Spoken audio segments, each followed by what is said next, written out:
It was it was my second large dark roast. So Yeah, I feel that. I feel your vibe in the well, best way. I love it. and Jeannie, you know this. Like when I say I'm on fire, you know it's true. I know. No, it's just been a good week. I will not take up so much space as we continue to move forward. I think you have a not a deficit. You have space to take up in the course of, you know what I mean? Sure. Well, and honestly, Sean, thank you for saying that, because it's running parallel with my life right now, and that, like, I just have an infinite amount of space now to just, I don't know, do all sorts of things, including wash my car just before I logged in.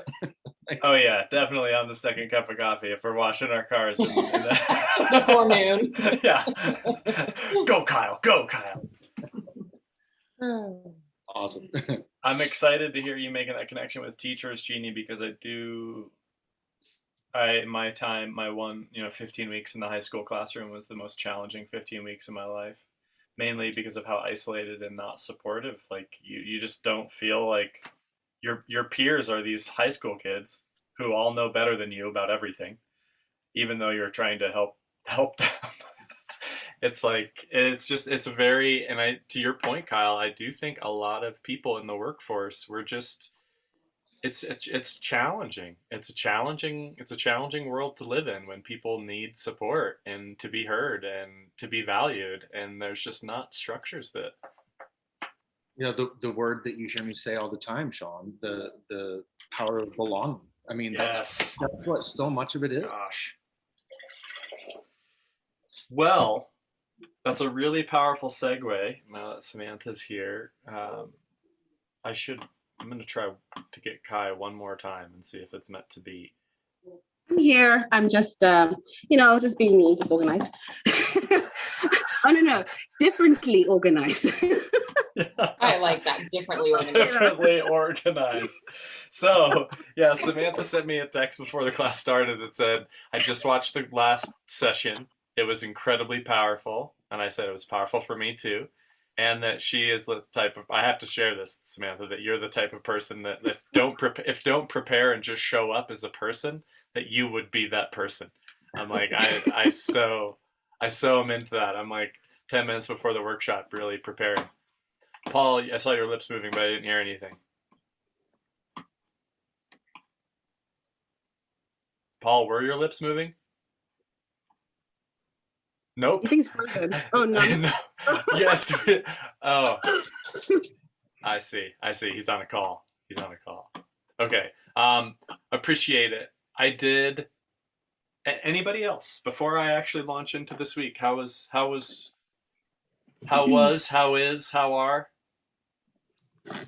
Any celebrations? I listened to Samantha in a clubhouse room yesterday. I don't know if you knew I was there, Samantha, but just really appreciating the things you said, and it was reiterated to me all the time, like it's okay that we don't know what we're doing.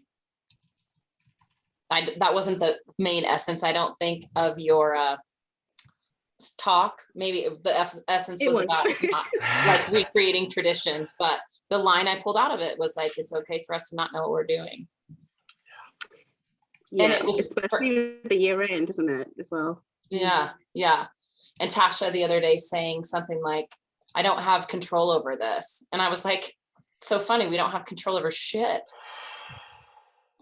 And I just was like, what a weird moment for us to just be like, oh, you're right. We we don't have control over so much stuff that we think we do.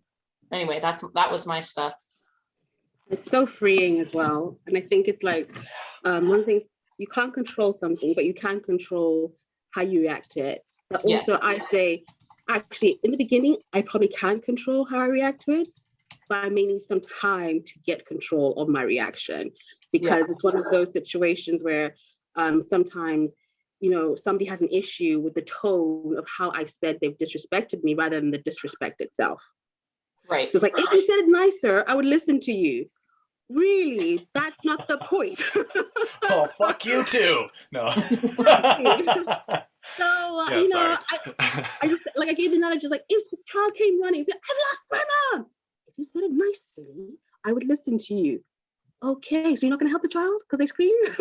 So it's and it's allowed, and and that's the thing, like for me, this whole thing about, oh, don't be so emotional, come from a place of logic, not emotion. My logic has emotions in it. The way I feel about a decision also guides my decision. I can't separate the two, and it's used so many times to shut down a conversation. Like, use logic, not emotions. Especially the women, too emotional. Preach. Yeah, exactly. What does that mean? I mean, Whitney did sing a song, I get so emotional, baby. So, what would you say? Just have that on play as a. Yeah, exactly. So, I, for me personally, this cohort, my personal goal at the beginning was to think about team building and collaboration, and how like interacting with other people, which is the loose focus of this week, is looking at facilitation and leadership skills. So, and what I have this in the syllabus is the P of partnership. So you're like, we're taking our connections with people one step further. We talked about connections last time. We talked about connections with ourselves, different versions of ourselves, connections with the world through our senses. I still love that, Tasha. I thought about that a lot. And this week, before the final week, which is next week, we have one more week after this, which is wild again, is really thinking about how to use what we've done so far to amplify what it is that we have inside of us. That sounds cheesy, but this people component, the aspect of how we interact with other people in real time, is huge, obviously, right? The longest study of human flourishing out of Harvard that lasted 3 generations. And it went through 3 lead researchers because the first 2 perished. So the third researcher that took the study is George Valiant, and he opened this scientific essay with a phrase that I've never seen in academic literature. He said, "Happiness is love, full stop," which takes some gusto to put that as the opening line in an academic paper out of Harvard that has studied human life for 80 years, right? And what he was getting at is that the power of our soft connections, there's a better term for this, loose ties. So how we feel, this Kyle, belonging, how we feel like connected with the person we get our shoes from, the cobbler down the street, how we feel about the people we get our food from, how we feel about the people we work with, how we feel about, and if we love them and if we feel loved by them, we generally are happier, which makes a ton of sense experientially, right?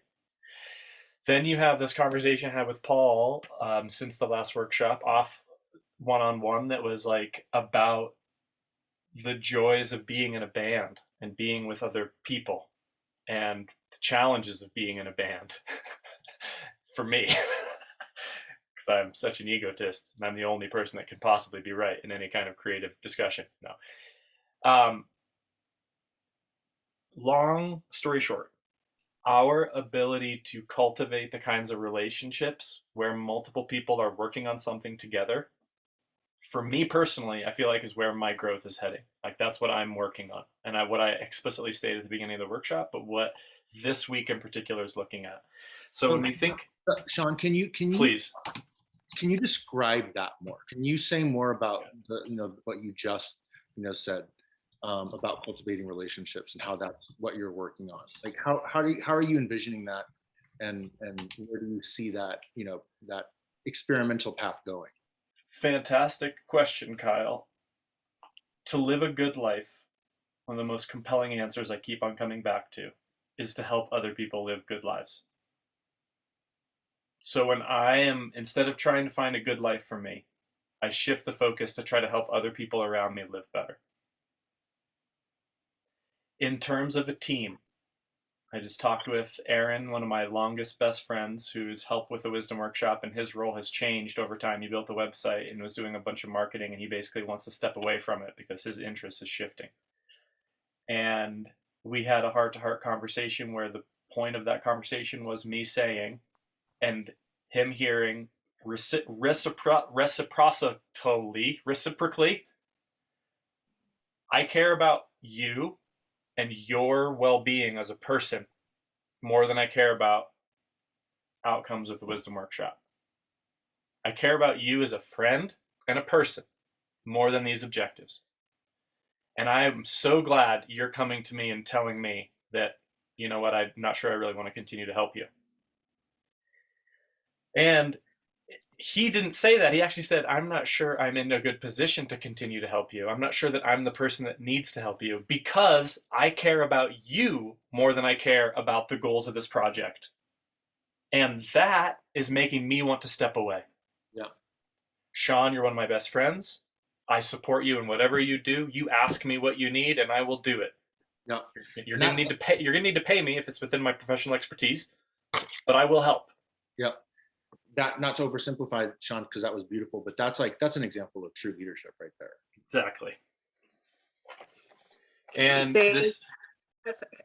me and my language, sorry, can I just add language? For me, language has become such a big thing for me because sometimes the way language was used was not the right way. Not the right way. It was used in a way that may have been making someone feel less than. And I want to make you better than you are now, make you better. And then I'm saying to myself, why can't I want to support you? I want to support someone to flourish, and then they can determine what is flourishing to them because they are enough as they are now. They don't need to be better. They need to flourish, but then it's them giving what that means to them. And this is one thing that I was having conversations with like various ages people who are like single.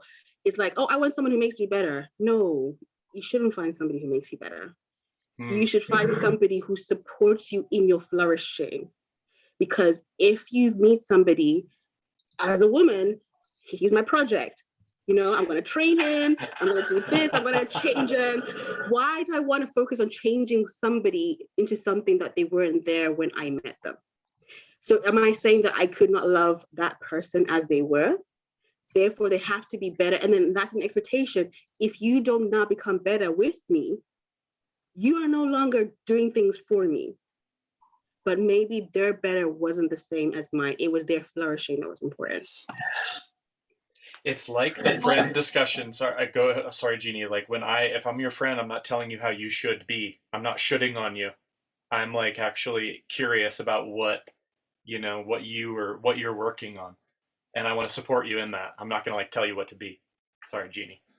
No, let me say this because this is really short, but it's just to focus on the word flourish, right? In terms of thinking about growth, thinking about green, thinking about vegetation. I really like words like flourish because they do have such just a natural connection to for me just to who we are, our surroundings, where we live, our being. So, thank you for using that word, Samantha. Okay, sorry, Jean. No, you're fine.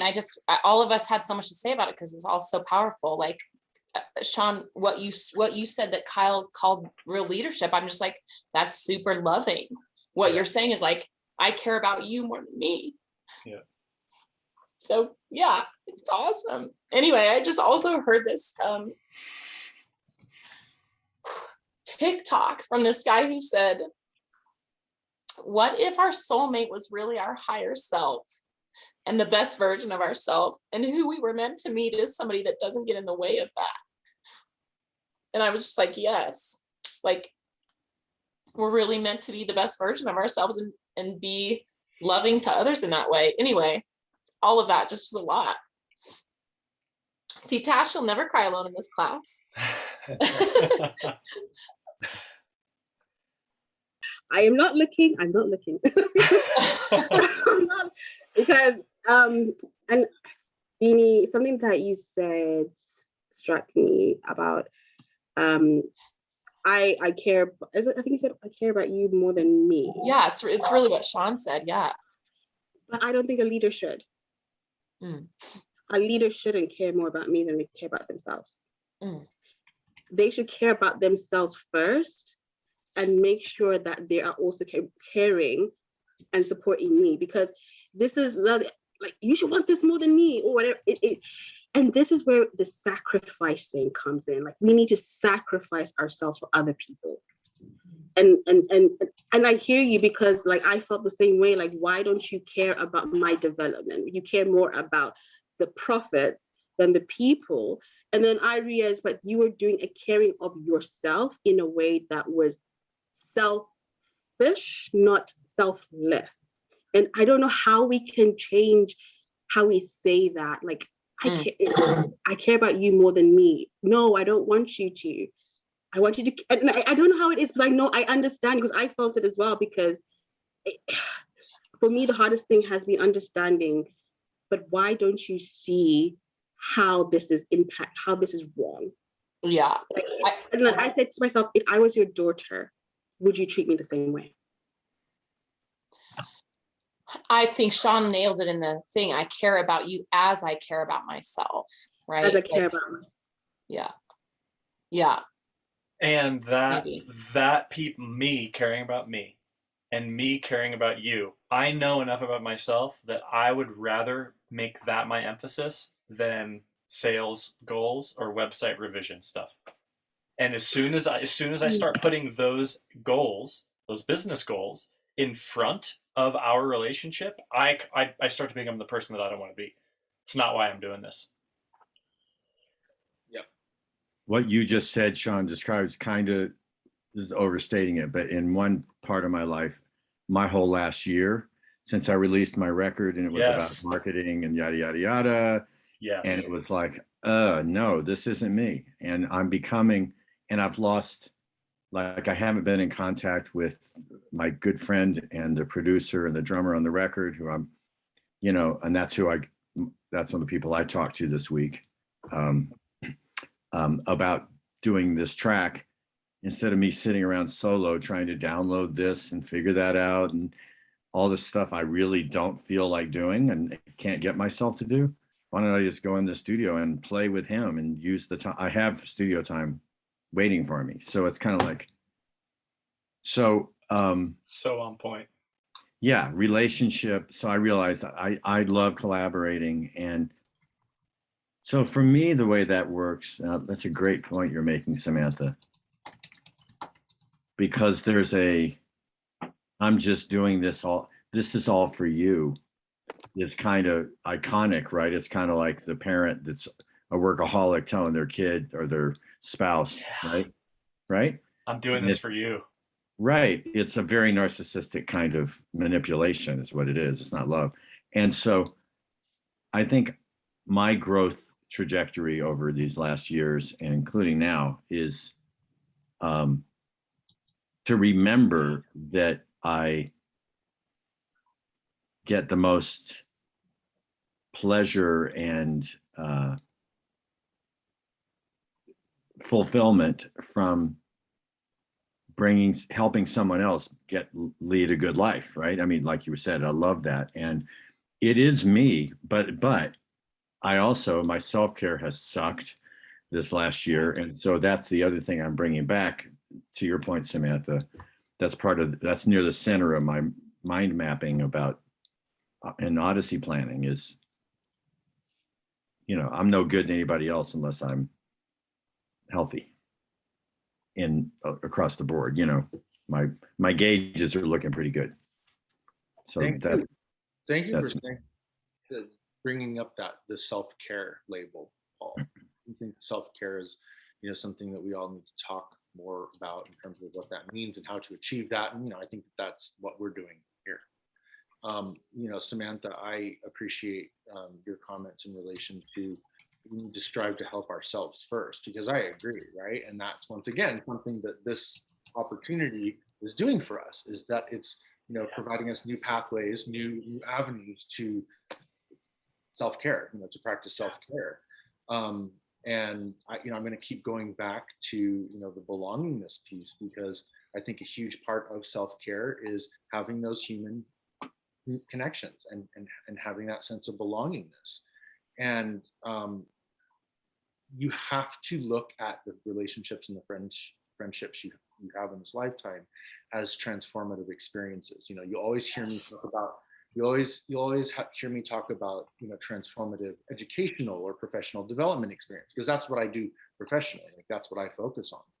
But, I think that, front to end, workforce, front to end, we collectively have a lack of transformative experiences. And why is that? And I honestly think that one of the reasons is because our human connections suck. Or maybe I should say our ability to make meaningful human connections sucks. I blame technology, and I know it's not so simple, but we know that if we had more connections with more individuals, whether it's at work or at church or socially in our family, that ultimately we would be practicing higher levels of self-care, right? So that ultimately means that we would have a more loving, happy outlook on life. And so, yeah, just going back to what you're saying, what you were saying, Samantha, striving to help ourselves first, I think should be the goal, right? And look at it like a continuum to where you're more whole. I hate that gross, but where you're more complete, that's even worse. You can then shift your focus, and you can help others, right? Because you have abundance, right? And so you want to give some of that abundance out. You want to hand it out a little bit. So yeah, awesome.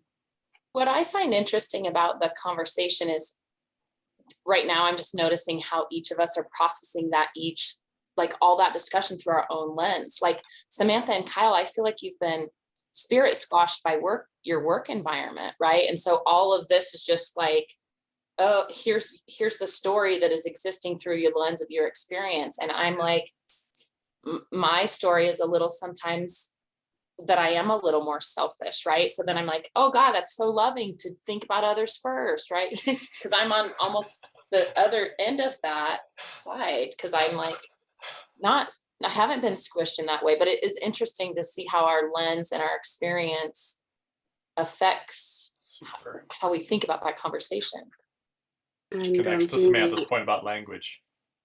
Yeah, and I hear you, and I appreciate that, because when you say that, it's a case of if my bosses had said to me, you know what, actually I care about myself, I don't really care about much about you, but I need you to help me with my goal, because I understand now. I can see when Sean said, I care about you more than me, because it's when you are a leader, you have to care about the people, because you're delivering for them and yourself. Because if I care about you all, by default, you are making what I care about important. And it's that kind of balance between the two. And, but with my bosses, I would have preferred, they didn't care about me or the people or anything. I would have preferred them to just say, I actually don't give a shit about you. Just do what you want, like I tell you to do, because I want my profits. Then I would have known where I am. And then I read this quote this week that sometimes you meet people, you need to leave them where you met them, or you need to put them where they belong in your life. Because it's a case of where I am slaving away, thinking that I'm also contributing to the bigger picture, not realizing that bigger picture was not my responsibility. It wasn't my responsibility. And if my bigger picture is just to make you look good, and when they say, I'm going to rewrite English, oh, you need to make your boss look good. No, I don't. I don't need to make my boss look good. If I do something and then he says, this is not making me look bad, I think I have to reassess, why is it making me look bad? I shouldn't do things to make you look good. Because that means our values and goals aren't aligned. Yeah, I think this just goes, you can talk about self-care and selfless and selfish. But even if we're just talking about self, we're already in trouble in our culture. Like anytime that you're just like talking about yourself, you're either conceited, self-centered, selfish. It's just not something that is acceptable to just talk about yourself or what I need instead of what the company needs as a whole, or what the what is it, the collective needs as a whole. So even just walking around talking about I already makes us feel shame. Like we're already ashamed to just be like, I can't even believe I'm worrying about myself in this situation. Like, who am I? So I think just you could even go all the way down to just self, and we're already in trouble, like with ourselves and with culture if we talk about ourselves, which is crazy. Crazy. Yeah, Samantha, and that's, that's why I said, a larger discussion, I think, collectively about self-care, and what that means and how we can achieve it, and how it's not viewed as, I wouldn't say that it's 100%, but I agree with you in terms of we kind of look down on that, right? Like it's like the mental health stigma, right? We really have an issue societally with mental health and talking about it and accepting it. I'm dealing with that, very intimately within my family, and by not getting the support that I need from my parents, because they just have such an issue with mental health and self-care in terms of what that means. So yeah, for another day, but I think a larger conversation about self, Candace, is something that is very important for us collectively. I think there's some gender expectations as well. I don't think it's I think women in our culture are put in a more supportive role. So it's even more to be like, this is, and I'm like, if I'm talking about myself, people are like, go get him, Sean. You can do it. Way to be a man.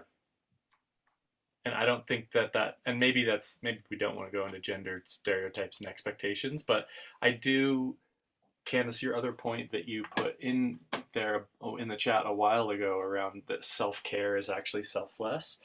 Like if I'm caring for myself, for me to be the best person so that I could give, that conversation should be normalized. Like I am, and I was just talking with a self-care expert who gives keynote speeches to workplaces around self-care. And she's all about normalizing self-care conversations with these little catchphrases of like, I need to take 10 minutes for myself so that I can show up with better presence to the meeting. So that you couch this is what I need so that I can. And she's like, you just need to do this over and over again to create the culture. I need to put my phone on silent, and I need to not have anyone reach me from 11:30 to noon, so that when I show up to the noon, also, can we start the meeting? Is it okay if I come to the meeting at 12:05 instead of 12? If not, that's okay, but whatever. I think you're right too, Sean, about that like repetition and like hearing yourself say that, because we just never say it. Yes. I remember I did like a self-defense class when I was bartending because we were leaving alone, and the bar owner was like, I want you girls to know how to defend yourself. And the weirdest part to me, and the part he spent the most on, was you just have to make noise. Like you have to get loud, like just start screaming.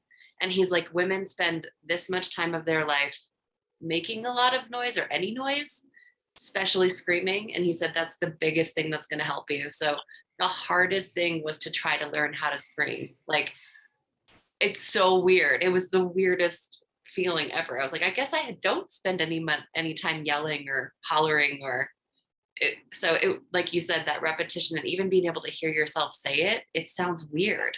Like, I'm going to go take 10 for me. Since when?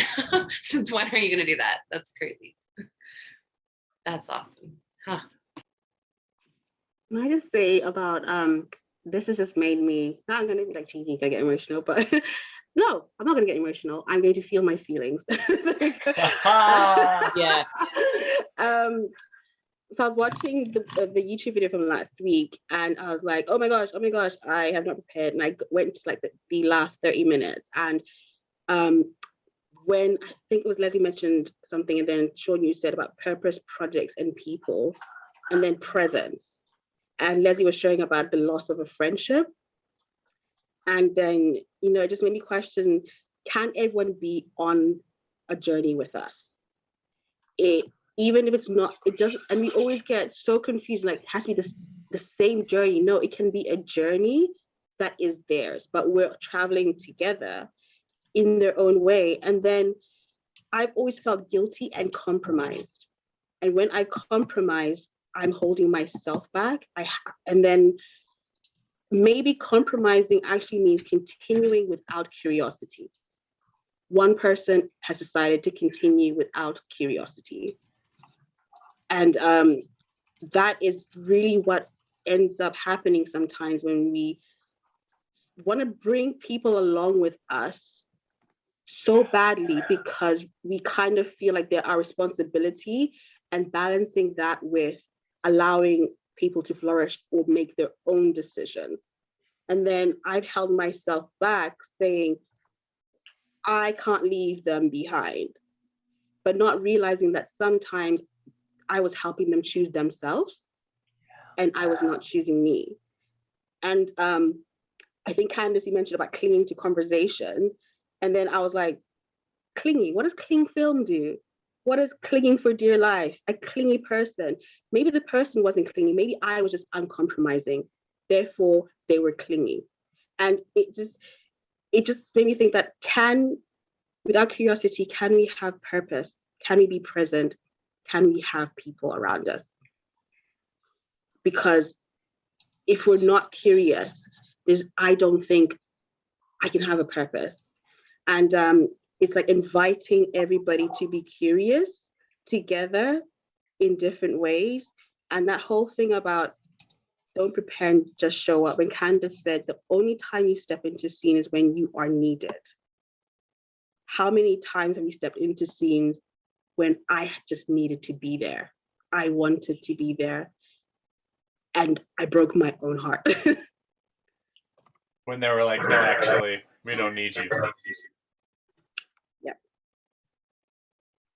So you nailed something so powerful in the two questions that I was thinking about. One, for this week, and thinking about how to amplify this whole course beyond this course. Who might be part of my team, my good life team, is a kind of a kitschy way of putting it. Who is interested in helping me live a good life? How might they show up to do that? Because like with my business partner friend, I could be like, hey man, I want you to do these things to help me. Versus, what do you want to do to help me? Like, where do you see your help going? And I understand that it's probably shifting and changing. Or even, do you want to help? So there's this curiosity, who's out there that can help me and how might they be able to help me? The flip side of that's every bit as powerful, that I've found, who is out there that I can help? And how might I be able to help them? Here's what's really insulting. Hi, Jeannie. I noticed that you needed some help, and I wanted to reach out to you to provide that help for you. And enter in a 20-minute lecture on helping Jeannie. What's Jeannie's response? One, if I'm right, she's like, holy fuck, how did you know? But I'm not right. I have no idea what Jeannie needs. Until I'm like, hey, Jeannie, for some reason, I don't know, you want to go roller skating? Which is, I mean, maybe I'm taking that too far into a joke, but you get the point, right? Like, how could we dance this dance together? If I don't know what you need, and frankly, I'm still trying to figure out what I need. And I'm gonna be okay still figuring that out. But I know, Kyle, that you're interested in the same things I'm interested in. And I know I'm interested in the same things you're interested in. So how can we pursue that?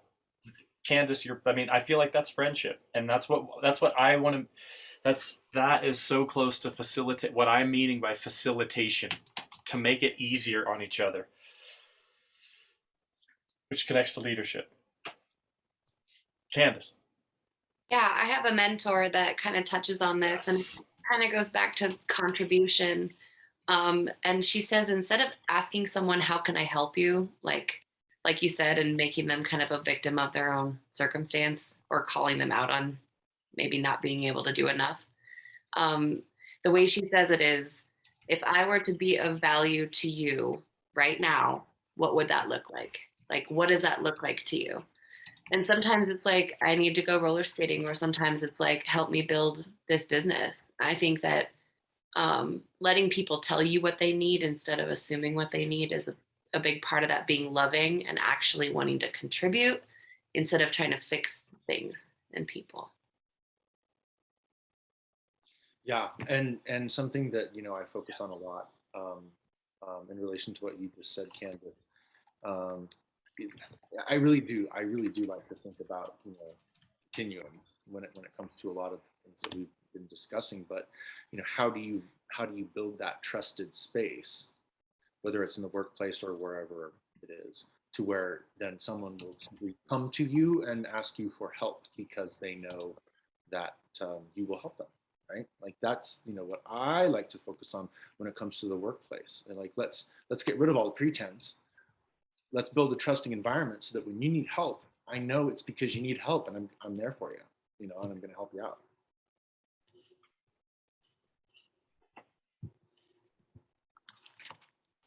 I think I asked my classes this, I asked them, and I'll ask everybody that here, do you think you can tell when people mean it? Like, can you tell when people are bullshitting you when they like pretend to care? Can you tell when people pretend to care versus when they really care? I think generally speaking, we can. And then do we all want to help other people if we can without like it being too big of a deal for us? Like, obviously we don't have too much time. So I don't know. I think I feel like a lot of this does come back to like being kind and just being loving to people. It's like kindness. Like Kyle, you were just talking about like basic civility training, which I kind of shy away from that word because it sounds like so like rudimentary. Right. But honestly, that rudimentary, like being civil and being kind is really important. And because it makes us feel good. Well, and this just was a big hit for me, Sean, when you just said that, like being kind and like, when are we being more loving by leaving? Yes. Like, when are we maybe the toxic person trying to contribute, like beating our brains out, trying to like I'm trying to stay at this job that I'm not loving. And maybe it would be more loving for me to leave because I'm making their lives miserable because I'm miserable. So then it goes back to that self-care thing. Like when is you leaving and putting yourself being actually more loving than trying to hang in there? That was a conversation my buddy just had with me. Man, I'm just not really motivated by this anymore. Yeah, and if you love somebody, set them free, right? Candace, I just left my job that I was very successful at and enjoyed, and I thought I was happy, but my behavior was communicating something else. Interesting. And I finally, instead of leaving, which would have been better for everybody, I was convinced I needed to stay there to right the ship. It's kind of like staying in a toxic relationship.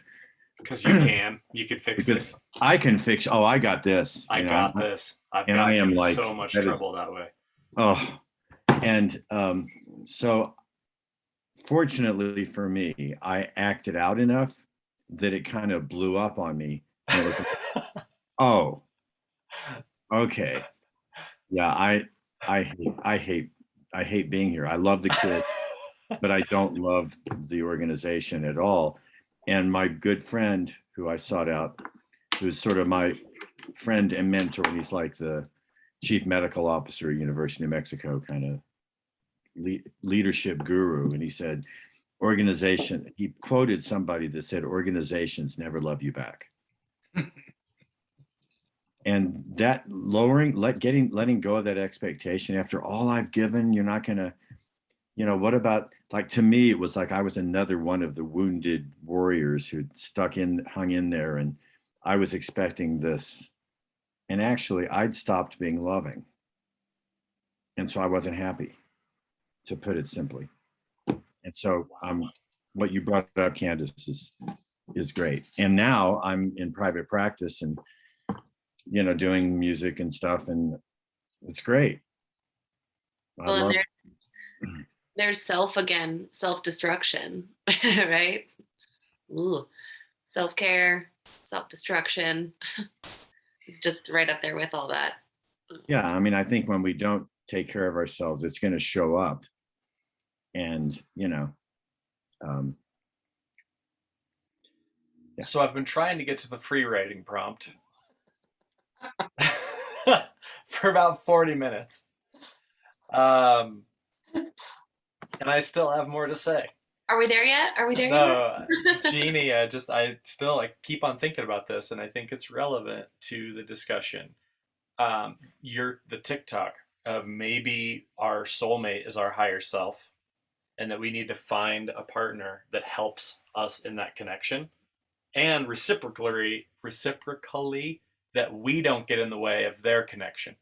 So it's like I'm on this path, my odyssey to my higher self, whatever you want to say this, my best life. You're on this path, your best life, and we're just not going to get in the way. And also maybe wontons. Right? What's interesting to me is that it reminded me of David Dean, one of my instructors in college who taught Meaning and Truth in Religion. He's an Irish Catholic and Nietzsche scholar. Which, if you know anything about Nietzsche and Irish Catholicism, is very curious. And he was a very interesting person. But he said that the original in the church and a Christian marriage is basically both people getting married to Jesus and accepting that both people are fucked up. So that you're not getting married to the other person because they will let you down every time you try to rely on them, and they will disappoint you, and you will let them down, and you will be disappointing. But Jesus won't. And so you get married to Jesus, and you agree with this person to get married to Jesus. So you're not marrying each other, you're marrying Jesus together. Now, I bring this up because I remember that stuck with me, and I'm like, this applies to way more than just getting married to Jesus, right? Like, you and I are both doing this thing. I'm not going to rely on you for these things that I need in myself, and vice versa. But we're like doing this thing together in service of a goal that's bigger than both of us. And I don't know if that's the organization, quote unquote. Like, I think the capitalist structure is kind of like just spits people out and doesn't care about them. But there's something interesting there to me that connects with the whole overarching goal of this course in terms of clarifying our purpose.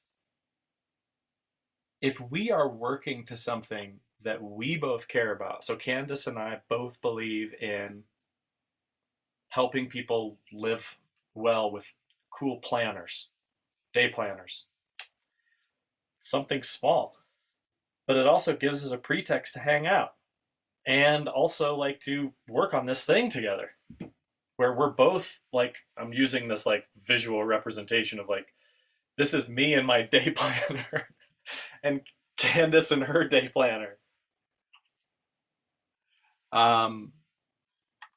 Anyway, that seemed relevant to our conversation about leadership and groups. Apparently, it was so much that Jeannie's internet it destroyed Jeannie's internet.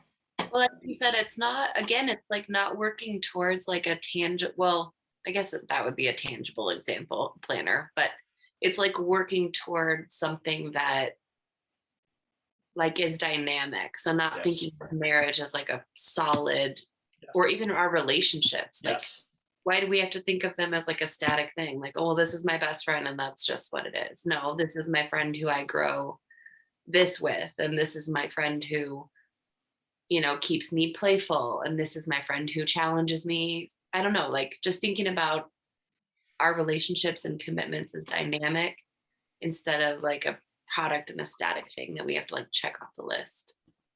Right. And it's like, it's a good example, and go ahead, Kyle, that like, we're not just building the planner, we're building this mission of helping people live better. And the planner is just something that we're doing on as a part of that. Kyle. You're building a day planner, or Sean and I, you know, we're working on, professional development training, or, you know, maybe it's building a village, you know, aqueduct or a community garden. Like, I just gonna keep going back to the belongingness piece, right? I mean, at the end of the day, I'm I'm socialist. I very much believe in a communal existence, and it's because you're collectively, helping each other raise the bar, right? You're collectively helping the community, or however you're defining that, become stronger and more solid. So, it's just so crazy when you think, about how we seem to have lost our ability to, do what I think we're programmed to do, which is live in a little bit more, communal space. And this is very much a larger conversation for another time, but I was listening to a story on NPR relatively recently that ultimately really dissected the concept of the notion of a 40-hour work week. And to say it very quickly, basically the story progressed in such a way.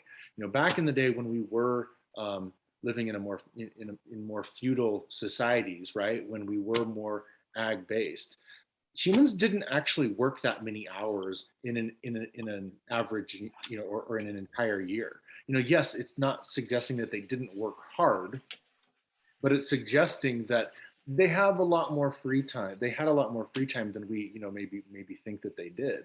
But then the Industrial Revolution, created a work environment where it wasn't uncommon to work 12, 13, 14 hours a day, 7 days a week. And the majority of the world's population lived in, in such a work structure. And, thinking, I hate working 40 hours a week. I hate it. but when you think about it in the grand scheme of things, not really that much, right? But it is a lot compared to who we once were when we were living more communally, right? When we had more time and we had more opportunity to make those connections and feel, and build that sense of belonging within ourselves and within, within our environment. So, work.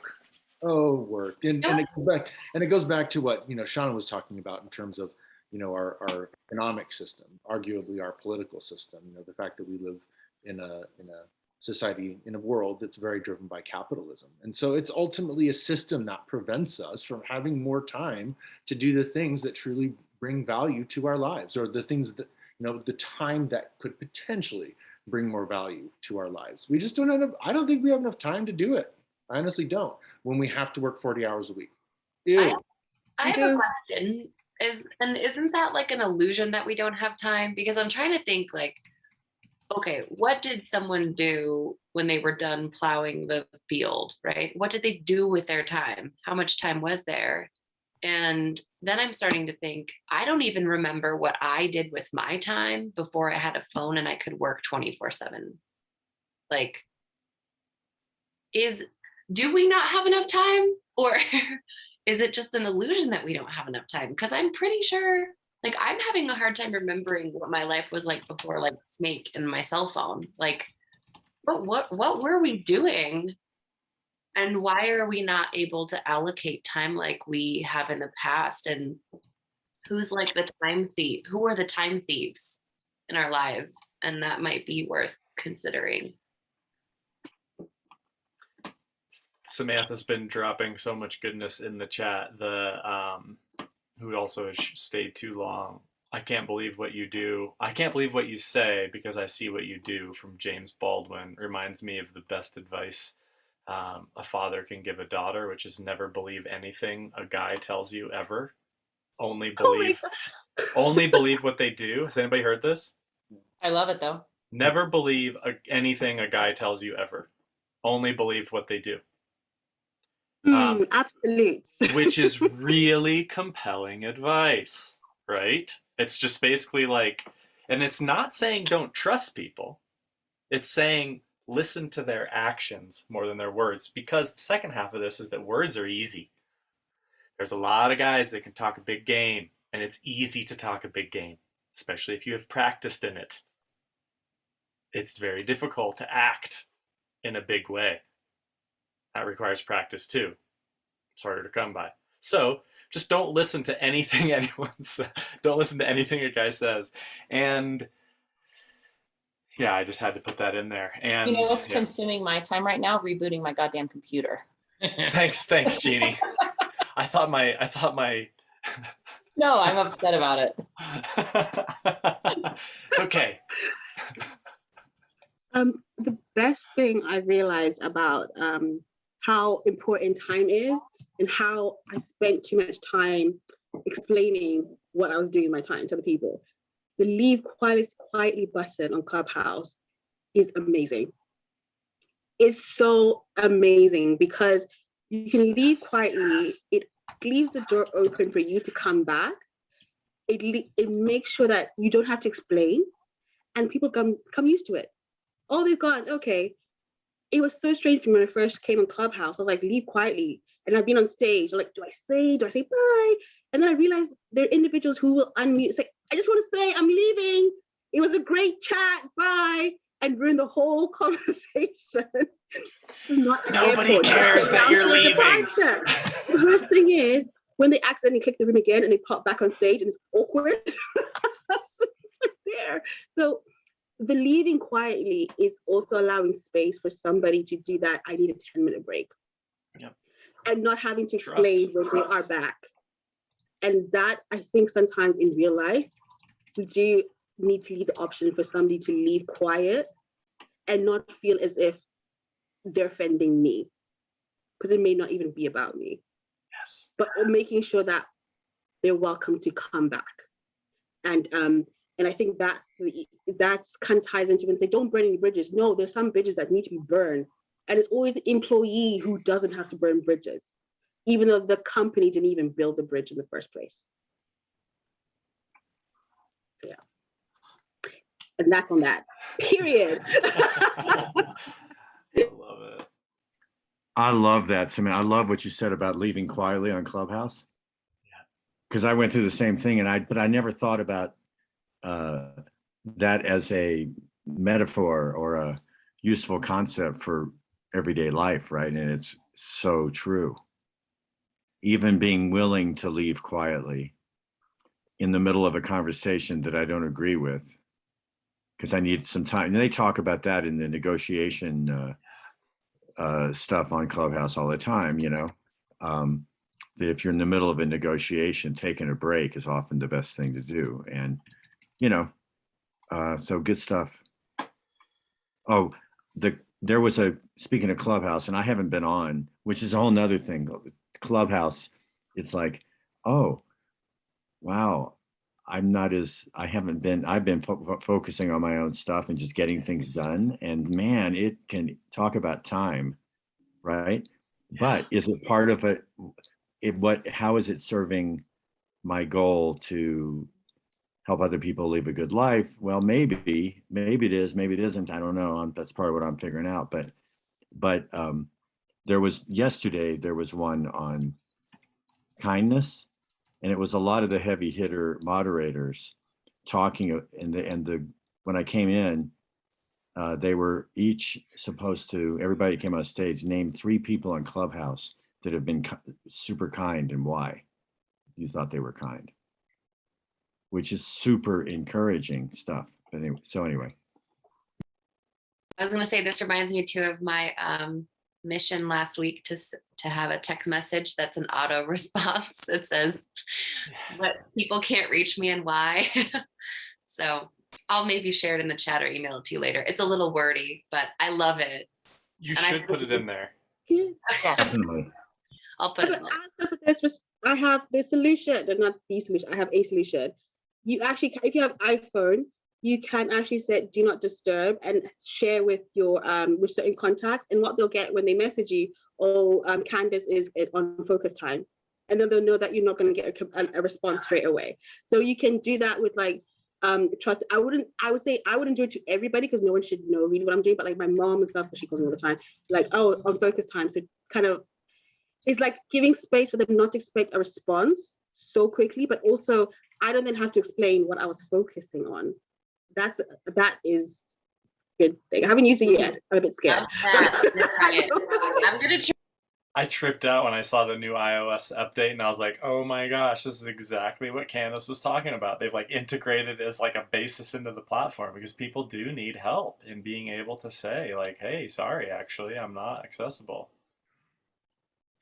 I was one of the last people of my friends to get a cell phone, and last people in society to get a cell phone. I was part when I saw the statistics that only 2% of people don't have a cell phone. I was one of those 2% because I was so anti. I didn't want anybody to be able to reach me whenever they wanted.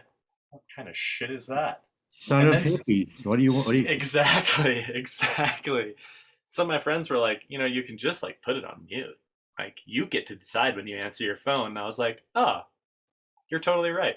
That was the argument that convinced me. Now, 15 years later, I'm like, whoa, how hard is it to actually put my phone away? I also heard that someone has bought an interview I listened to, they bought a little safe that they lock their phone in. And they have to actually just the effort of doing the combination to get their phone out keeps them, so they'll lock their phone away from themselves. It's like they stole my idea about a coded cookie jar. We have Yes. to enter a code. That's right. So I think that gets to be okay. I do, man. yeah, I think you just need to add a couple more weeks to the course. That's all. I know it's so Do bad. we have to write? No, I guess not. This has been such a great conversation, and I know it and I doesn't know feel right. no, it does. It does feel right because that's the whole thing. Like, No, it doesn't feel right to write. This feels all right. right. It does feel right to write. The thing about, like, I say to my friends, they say you should be a stand-up comedian. I'm like, I cannot be funny in advance. I'm very much a situational person. Like, I feed off on what somebody has said to me, and how I realized this even more was on Clubhouse. Was how I literally feed off and think and change what I'm going to say based on the people around me. And it really is about, like, I now say when I moderate is like, we curate the space together, because without you to converse with me, who am I having a conversation with? How am I developing my thoughts? And that's why I now I've realized when I started Clubhouse, I used to write so many notes. I'm like, this is amazing. And then I realized, actually, some of the rooms are all the same every single week. There's nothing new being said. And I get disengaged when nothing new is being said. And I also get disengaged when there's a conversation, when it feels as if it's taking knowledge out of you.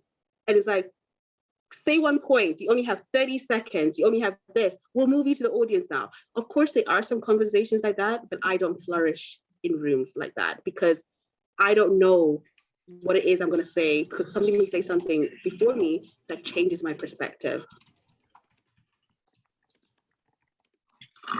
So there's a couple things that I can, oh yeah, Candace, awesome. There's a couple of big ideas that I wanted to bring in to the conversation, or at least, and I'm not sure how relevant they are given our, we've already hit on a lot of them naturally. But Jim Collins, who writes about business and facilitation, talks about level 5 leaders. It's just basically that leaders that disappear into the bigger mission. So he makes this distinction between a level 5 leader, which is someone that is humble and mission driven, basically, where I'm like, I care about something bigger than myself. I care about something. And Samantha, to your point too, I think I'm doing this for something that we all believe in, or that is something for some big purpose, versus a genius with 1,000 helpers.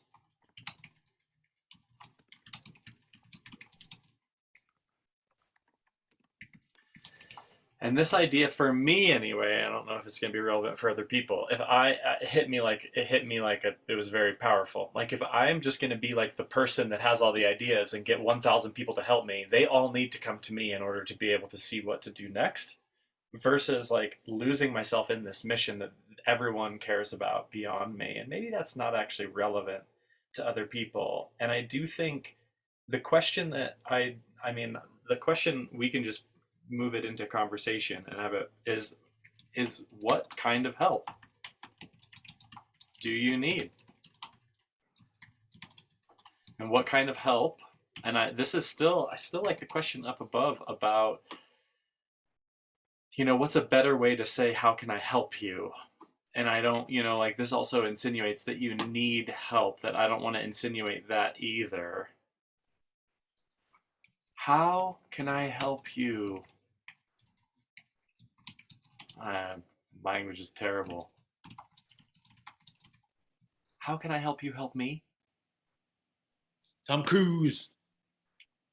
Yeah. Sean, I had a very interesting moment that I told Kyle about the other day.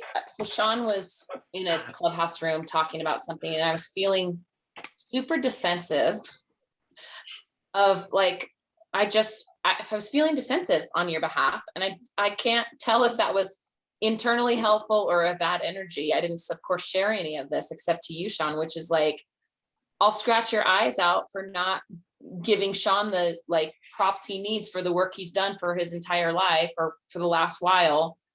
I don't know. I have a moment to, I guess, I don't know. I think it's good to ask how we need help as opposed to letting me manifest the way that I think you need help, because I don't know that that's a super good energy to be like, oh, I'll scratch your eyes out if you don't value Sean the way I think you should. Or maybe that's just me being super defensive of the work that you've done. And I don't even know what was said or what triggered me, but it was somebody just like having what I perceived as a minimizing moment to you and the work that you've created. But it's also that I was like, that's not Sean would never act like the way that you're acting right now, because he's doing this bigger project. He would never have a bad attitude. It doesn't seem. You can scratch people's eyes out on my behalf anytime, Jeannie. You just go for it. I need an army of eye scratchers now that you mention it. Well, I just was like, oh, maybe I should work on my Zen a little more. No, I don't know. I think that's some fierce compassion. I'll take it. And it's funny, Brian did what you wanted. He like stepped up and he was like, hey, actually. Yes. So I had a friend like say what that sentiment was right after that. And that's like, I don't want to be exploited on this platform. Right. Either, actually. I think one thing I heard recently that really reminds me of what you just said, Jeannie, and like defensiveness.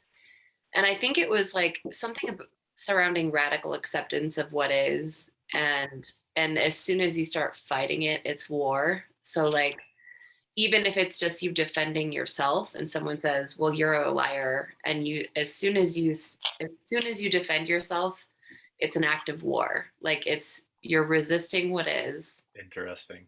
And I thought that was such an interesting concept, and again, kind of liberating and empowering in a way where you can go, okay, well, I'm here for love, not war. And so, like you said, Jeannie, you're like, wow, Sean would never do this. Like he's the big dog doesn't have to bark. Like if you know that what you're doing is right and you're in line within your own integrity, like the first act of resistance and defensiveness is an act of war. And like, so radical acceptance is a really cool, liberating concept that I've been digging into. I need practice. I think boundaries are another like key aspect of that though too, that sometimes like it's possible like shots fired are just not cool, and being able to be like, okay, I'm going to radically accept that you're an asshole, and I'm gonna peace out, or I'm gonna radically accept. I'm not even gonna judge this. I'm just gonna radically accept that I need to remove myself from this conversation, and because I talked to one of my friends who I thought would love Clubhouse, and she's like, "No, I was on it for 4 hours, 3 hours, and I had to delete it. There's no way, no way." And I'm like, "Whoa!" She just got super worked up about it because there are some conversations that I'm like, "Oh, I don't want that stress in my life. I don't need those shots fired." And what's an example? Just political. There's trigger baiting It's a lot. there's a ton of rooms that are basically like Interview with Kyle Rittenhouse, kind of rooms, and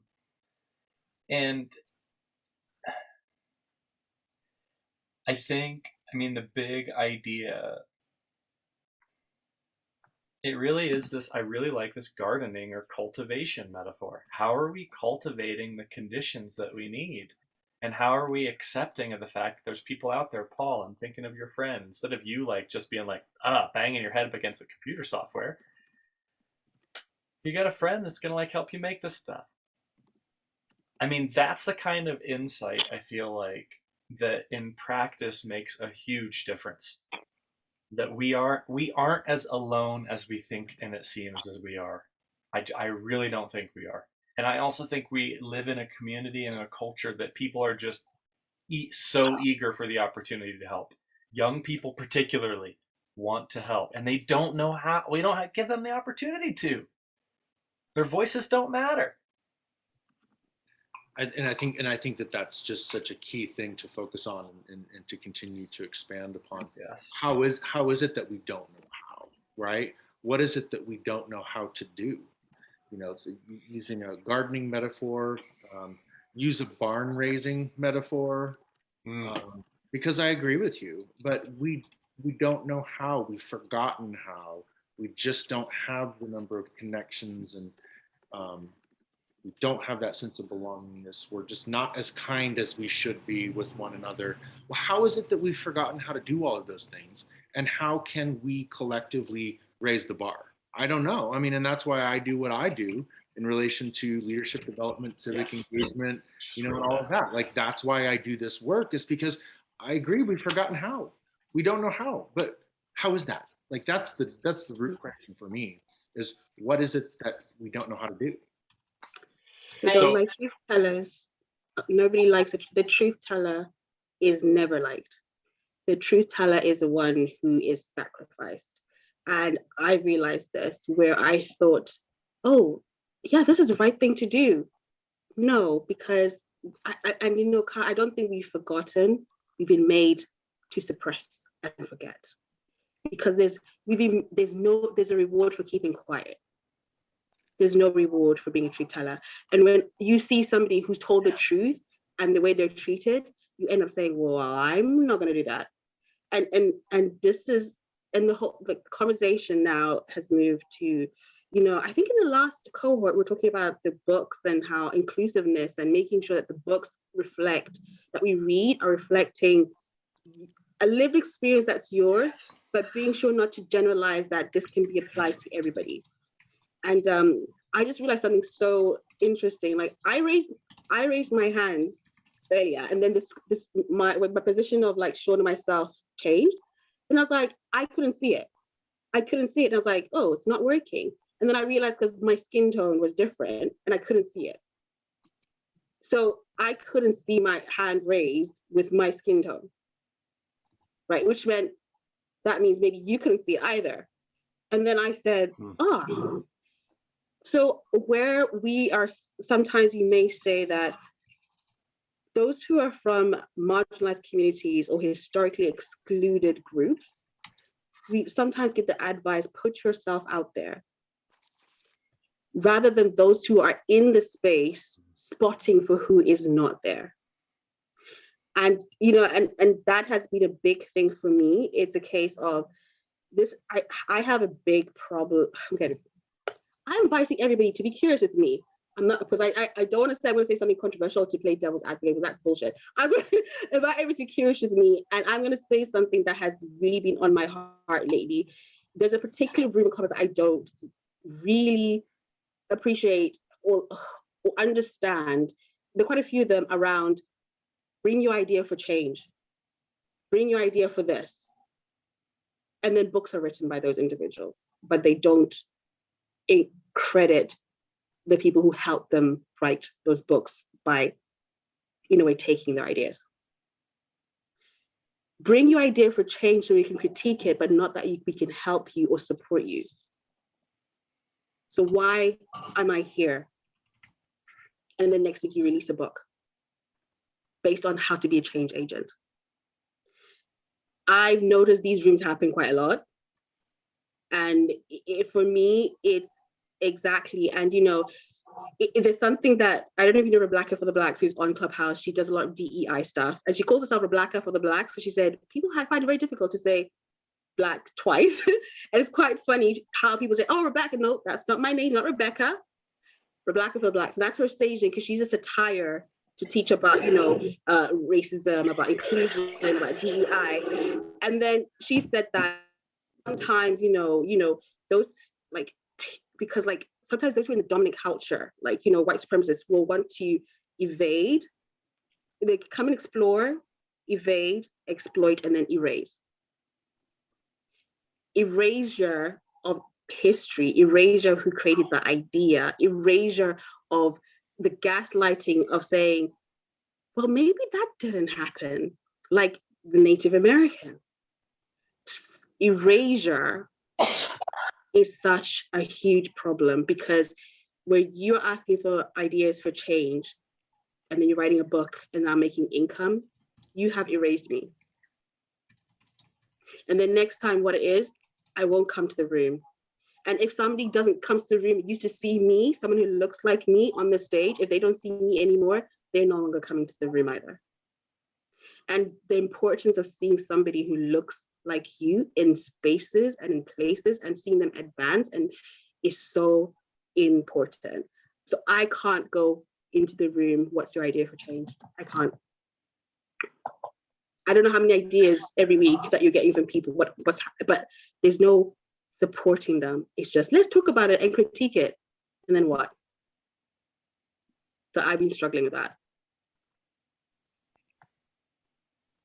I find it interesting, the comment of spotting to find those who aren't included as a powerful statement, right? As opposed to everyone else needs to look big and loud and bold. But if we were just all collectively looking for those who didn't feel included, how much more belonging we might have as a collective whole. That's what resonated with me, especially in that space that you were speaking of, Samantha. I remember even Leslie touching on that, like being able to be in her position at CSU and going, who's not part of this conversation that probably should be? Like, she has that skill of seeing those empty spots and going, okay, I see who is here, but what's more important is not here and who should be here. That's really important and interesting. I know my stepdad is really interested in Native rights, and he's following a bunch of people that are arguing that the preservation of Native language is every bit as important as the preservation of different species, and that we have such a variety of languages, which all have such a variety of wisdoms in them, embedded in them, and the fact that we are all speaking this language in the way that we're speaking it. I just went to an amazing presentation on the CSU English department is hiring a new English teacher, a new teacher preparation, and she recommended this book called Cultivating Genius, and I'm like, oh shit, that's something I would be into. And it's all about diversity, equity, and justice in the high school classroom, about what does it mean, how do we invite different Englishes and different ways of knowing into the classroom, while also preparing students to be able to pass their standardized exams. For me, this is really interesting to what you said, Samantha, because in the education space, we have to prepare students to pass a standardized exam. And we have to invite who they are into the classroom and let them know that their contribution, i.e. the different ways they use English, is also valuable. So it's a huge and interesting prompt for me, and it helps. I mean, it's helping me be more conscious of, obviously my positionality, which I gleefully get to forget way more than other people do. Well, and some of this comes back to me, Sean, like talking about Kyle, like just think about if little kids were taught, like, look for those people who don't feel included, right? When you say we've forgotten how to be kind, have loving kindness, we've forgotten how to include belonging. Like if we were just teaching little kids to be like, hey, your number one thing should be to look for those who aren't included in voice, in look, in color, in gender, in whatever way. And when we're talking about language, body language, like how lost are these kids going to be if they've been seeing each other from the neck up. Where does your fidgeting foot or your twiddling your thumb, like where does that body language, if we don't know how to read body language, then we're going to totally lose each other, you know? That's crazy. I didn't think about that till just now. And Jeannie, I agree. And just thinking about what you said in relation to little kids, and thinking about it across the lifespan, right? And how we ultimately need that help and support. Perhaps now more than ever. Kind of thinking about what you just mentioned, Candace, in relation to the pandemic, is that in you could argue this, I suppose, but I don't see how. But the pandemic changed humanity, right? Yeah. And in large part because we do have access to the technology that we have access to. So what impact is that going to have, and how do we get back to our roots and do what you mentioned, Jeannie, and teach our little ones to look out for the underdog, right? Yeah. And then making sure that got me emotional, and then expanding that out and rippling that out so that we're doing that throughout our entire fucking lives, looking out for the underdog. Geez, why is that such a hard concept?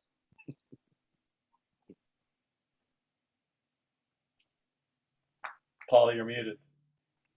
When I was in 6th and 7th grade, when I first came to Albuquerque Academy, I was there for 10 years. And that was one of the things we tried to get the 6th graders to buy into, looking out for people who were not included, disenfranchised. And it is not that much easier to get adults to do it than it is to get 6th graders to do it. As high as the stakes are, like in 6th and 7th grade, and with trying to establish who you belong, where you belong, and Social, all that. right? Yeah. Oh, and in high school too. I moved up to the high school, and I thought, okay, and I was able to have more significant conversations, and I loved it. But level in a prep school, okay, well, let's see, where are you going to college? And we give a lot of scholarships, and so we'll bring in native people from the res, Latino families from the South Valley here, and there's like 1 or 2 black kids in each class of 150, and they often, like our black faculty, don't last. Not always, but so oh yeah, we gave you money, you can come to our great school. But the culture, it's like this one kid came who I'm still friends with. He left in 8th grade, but he came and he was like doing hip hop, and they tried to shut him down in the talent show. He's hitting on girls, just like he's like being himself from the neighborhood, and it's like, anyway. It just triggered to me a reminder that we had, I don't know, Tash, do you remember this? We had kindergarten buddies at our school. So like a 5th grader had to have a kindergarten buddy. And I just think that's a nice way to, like, I don't know why that was triggered in me, but just like, here, we're going to help you along the way. They still do that. My kids have little buddies. It's really cute. Yeah, and it's cute. They connect. It's nice. I think they call them like reading buddies, but then you go to school and they're like, "That's my buddy." Like, they still do that. Yeah, that's good. That's a nice way to attempt at inclusion and understanding and acceptance. And they have these things called like buddy seats. Like, if you need a friend, sit on this bench. But then I think it's a good idea, but then you're just a sad kid sitting on the bench. Like, who wants to sit on that bench? Look at me. Like, I feel like there's got to be something better. The sad bench. That's so bad. Well, buddy that's bench. That's an interesting segue to kind of to close this container for the day, is how do we sit on our own sad bench? And it's not,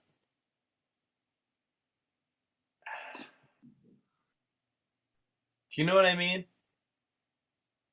I was going to say, Sean, this is funny that you said this. And I think it goes back to what we started with, is like, when are we going to put ourselves on the bench first instead of That's it. keeping an eye out for everybody else on the bench? It's funny, I just was talking to a friend and his daughter is struggling with some depression. And I said, well, what if she was like a big sister to someone? Like, what if she started kind of being responsible for someone younger than her? I bet because as a giving and as an empath, I bet she would be more apt to go help someone else in need than to help herself right now.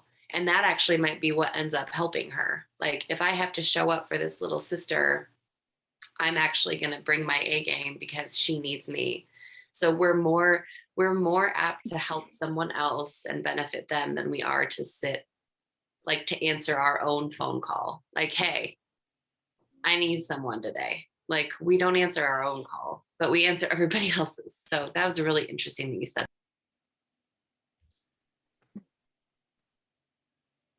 I mean, this connects to curiosity too, and the perspective. Samantha, I keep on imagining you talking to high school students. Have you done that before? My little brother and sister. No, I mean like sharing who you are and what your experience is. Yeah, I do that in the Professional Women of Color Club, and that platform on Instagram is like I started with my friend from high school. The one that I said I finally did it. I spoke the poem because last year. So it's a platform on Instagram called NYHM Speak, which means Now You Hear Me Speak, because it's a case of a lot of the times I was waiting for somebody to hear me, and because they didn't hear me or listen, I kept quiet. But it's like, now you hear me speak, I will speak. And it doesn't matter if you don't hear me. Actually, it doesn't matter if you don't listen, but you will hear me. So it's a case of, because somebody will hear and listen to me, but maybe I was also looking at the wrong individuals to hear me. And I think that's where I've said, did I not feel included, or was I not included?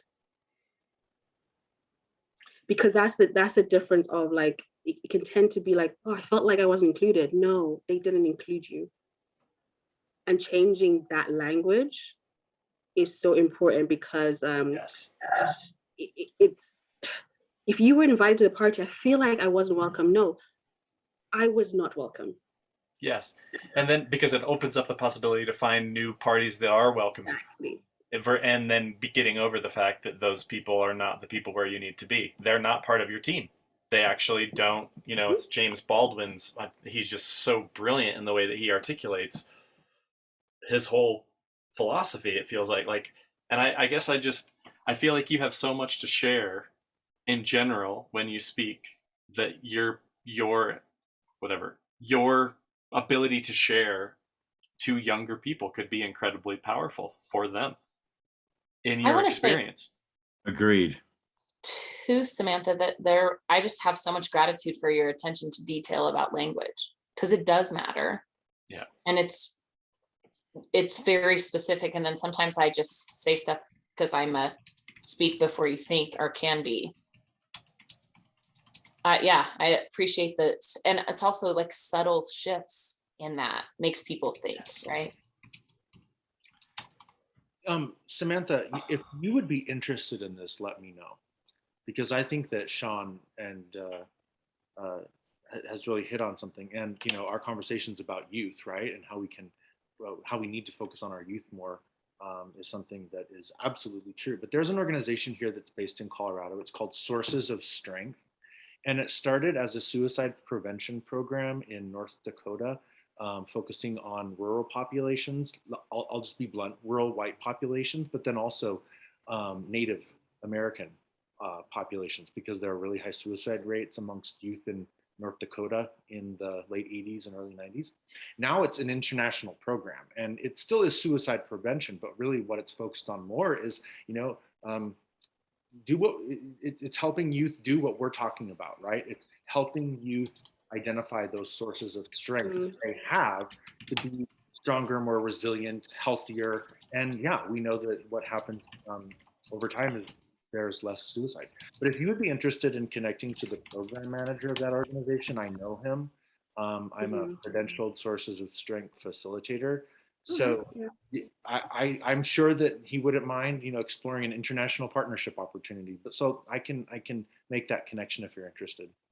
Yes, because I have been thinking about speaking engagement, because one thing I realized is that I never had anybody to show me this is why you do it. I've navigated everything by myself, and I'm like, that means my little sister needs to do things not faster, but do things quicker, because I'm sharing that knowledge. And one thing that I realized is that silencing individuals who've left a toxic place is real. There's the self-silencing, and there's also the censorship and the fear of, I can't speak up because I won't get another job.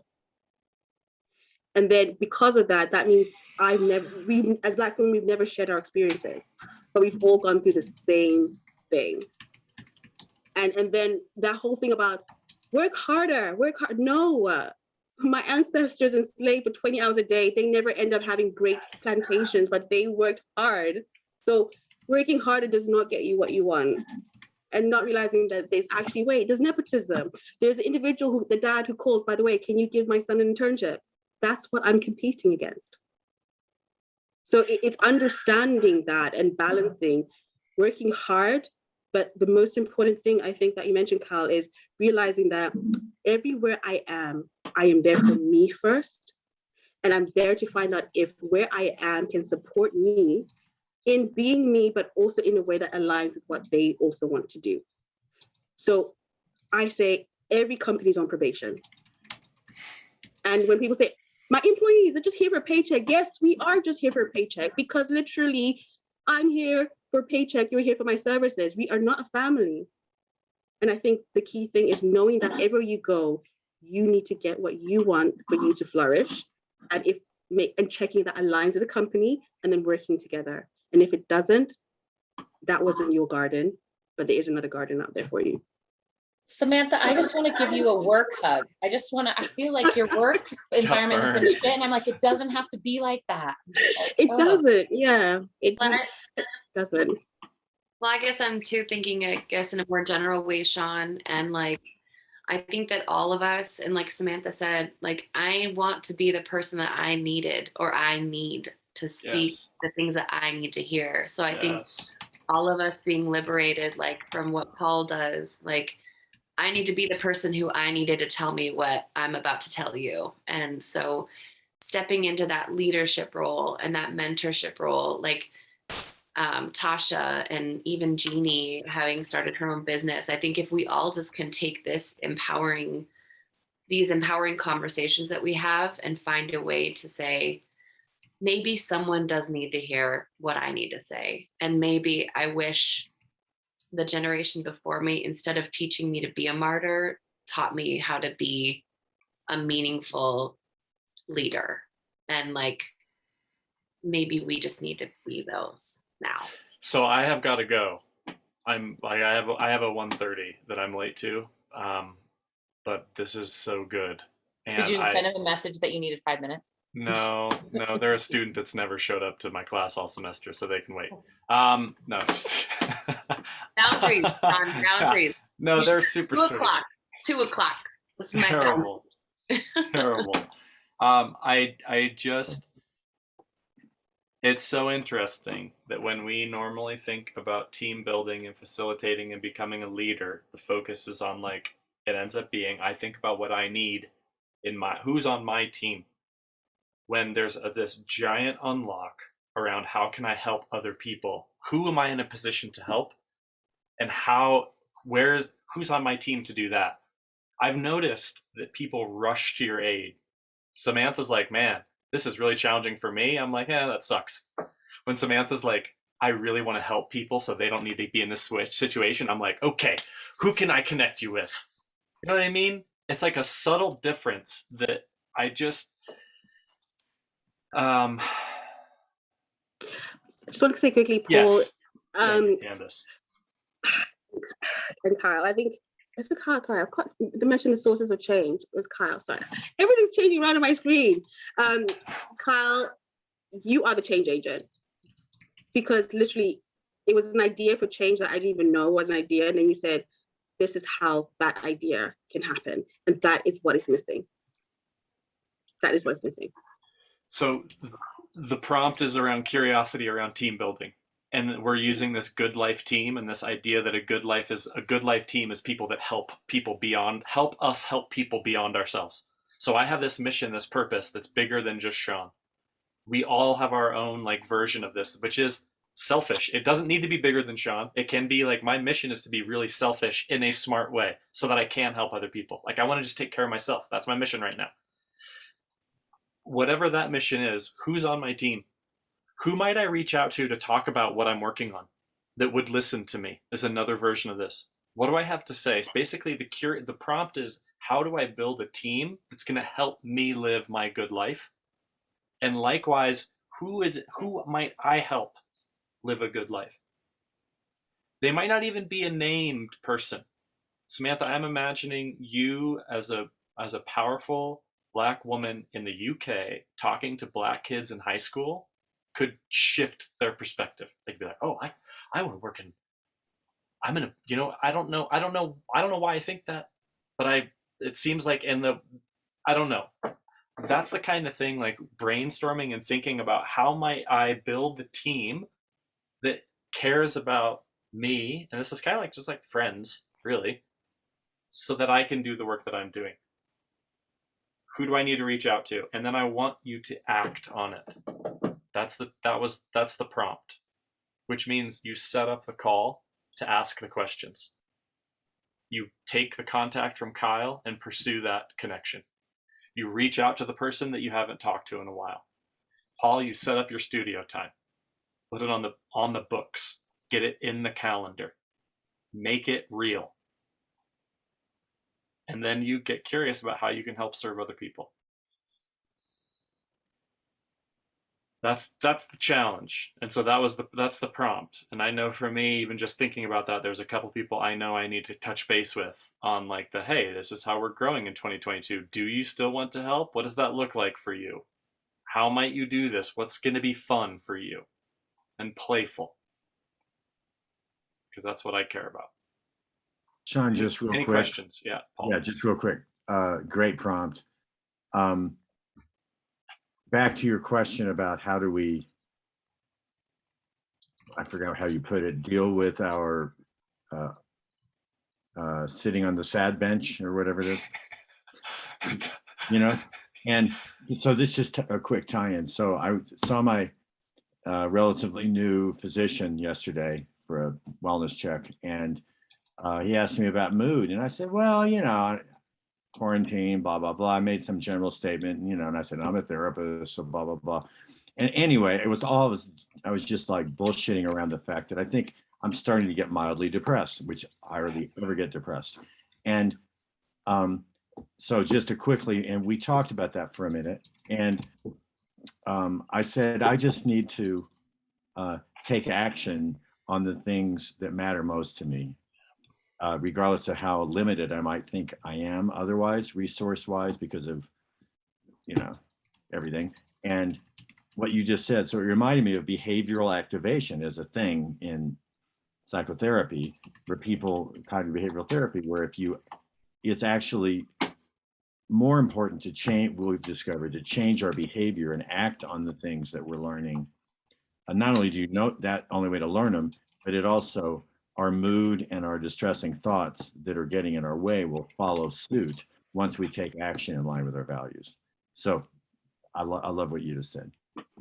Paul, that was awesome. Thank you so much for saying that. Just to give this very quick example, because, this is day 7 of my unemployment, right? Or, the 7th work day, Monday through Friday.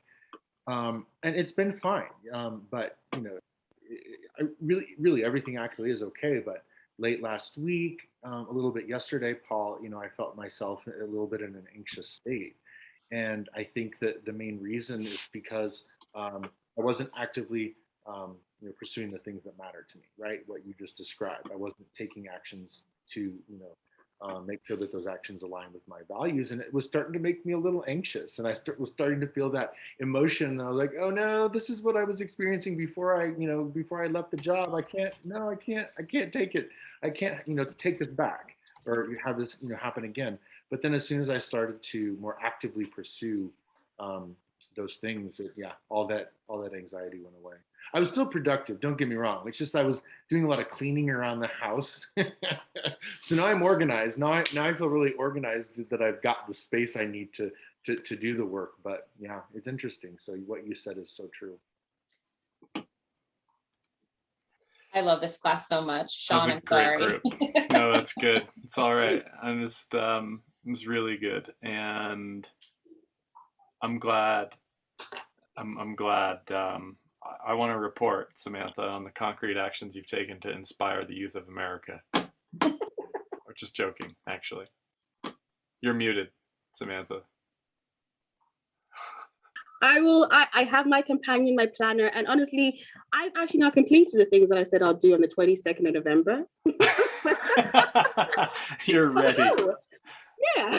I know. I want to challenge you to do it, because I really do believe that there's an opportunity to really benefit there.